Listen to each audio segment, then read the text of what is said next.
in case you are preparing for an earthquake or other disaster, or just have to bug out for whatever reason, you want to make sure that you're prepared.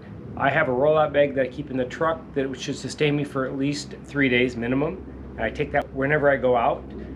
In the event that I don't have time to grab my rollout bag or don't have it in the truck for some weird reason or run out of stuff, I decided to have a location that I can go to and get more supplies. So I decided to get this bucket here, and with this bucket it has a rubber sealed lid, which is will keep all the bugs and debris out. My plan is to take this bucket, fill it with some essentials, and then bury it, and then I can get back to you via GPS coordinates or by memory. I'm gonna probably leave it out there for at least a year, maybe 2 years, and check on it. The plan is to load this up with some essentials. I'm gonna start off with this kit was given to me, and it's already a survival kit. Somebody I know makes these, and it already has some pretty cool stuff in it. This comes with 4 waters, food bars, flashlight, compass, matches, thermal blanket, safety whistle, mirror. It says AM, FM radio, some bandages, face mask, gloves, and then peace of mind, of course. So that's going in this bucket. 3-day supply of food, that'll go in there. And this does require water, and you have to boil it to cook the food. So knowing that, I make sure I have something that I take with me. First aid kit, it's just a cheapie. You can get it REI or any other supply place. And with that, I decided to bring extra bandages. Even though this kit has a lot of stuff, I'm bringing a couple extra emergency blankets. Protective face mask. It's just a little one I can open up, put over my face if I have to protect myself from the sun. I brought some miscellaneous items here that could be essential. Things like sunscreen. Got a couple of those. This is a bug repellent. And then earplugs. You never know. I brought, in case I decide I have to do any hunting for small game, maybe rabbits, squirrels, whatever. Not that I don't like to hunt. That's a last resort. But I'm bringing some 22 rounds. If I do find a water source, and I don't have a way to boil the water, I do have a life straw, which I'm keeping in a bag to keep it sanitary. I am bringing a knife. It's always good to have. And then I also bring in a second signal mirror. If you do need help and there is any aircraft overhead or somebody hiking in the distance, you could use the signal mirror to get some help. With that, I'm also bringing a whistle. This is really popular and needed when you do search and rescue.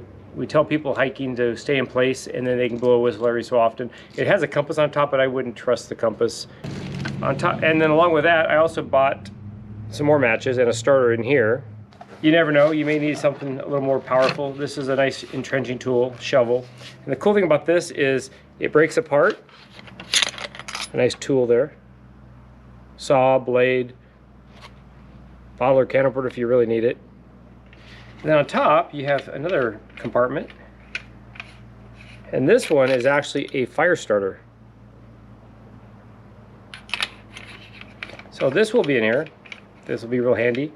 And the final thing on this particular shovel is I do have, the handle is a paracord, so I do have some rope. So that'll go in the bucket. And then I'm not really sure what all I will need if I'm out and about, so I brought some cash, which I air sealed. It's good to have some money in, so I've got cash that I can get access to if I need it. I'm bringing 22 silver ounces. And then there's some more little essentials that I thought would be important. A pair of gloves. A couple micro towels. You can't hurt to have something like this, so especially if you want to wash up. If you do find water, or you got a little bit of water you want to use, you can definitely get yourself cleaned up. And then, if I do cook, it'd be nice to have something to eat with. And then people tend to forget this a lot. Socks and underwear if I want to change. At least if you can change your underclothes, you feel better. So that'll be in there. A couple small garbage bags. Even though I'm trying to survive, I still don't believe in littering, and I want to make sure any trash I create, I pick up, or you never know what you might need them for. Then a warmer long sleeve shirt to protect myself from the sun and to stay warm. And finally, I'm going to try to top this off with a heavier jacket. I think this would be important to have. If I can get that in, that'd be the last thing to go.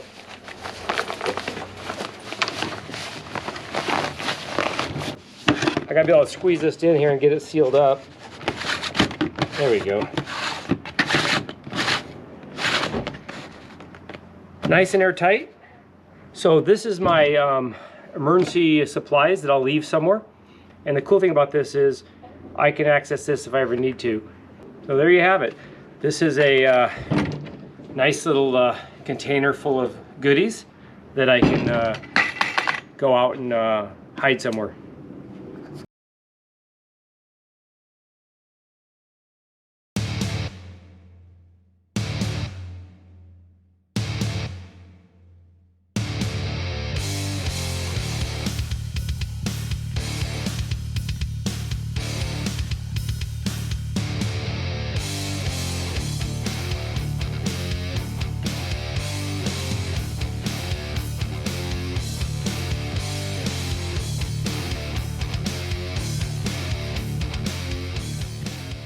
But we do have a little bit of cleanup to do here, which I'm not going to show on film because I don't want anybody to see what it looks like on the surface. All right, I'm shooting down as much as possible so that the location isn't as obvious, but I don't expect you to go out and bury a bucket of supplies, but I do want you to be aware of the things you do need in a case of emergency. And whether you bury a bucket or have a rollout bag for emergencies, gather some of the supplies I listed and whatever else you think you might need. Maybe you need medication. Don't forget that. The biggest thing that I can tell you is be prepared, and especially if you live in an area that has disasters, whether it be earthquakes, fires, floods, whatnot. You got to be prepared. So again, thanks for watching Nature Zoom, and please don't forget to subscribe, share, like. I do appreciate it, and hopefully this is a helpful video.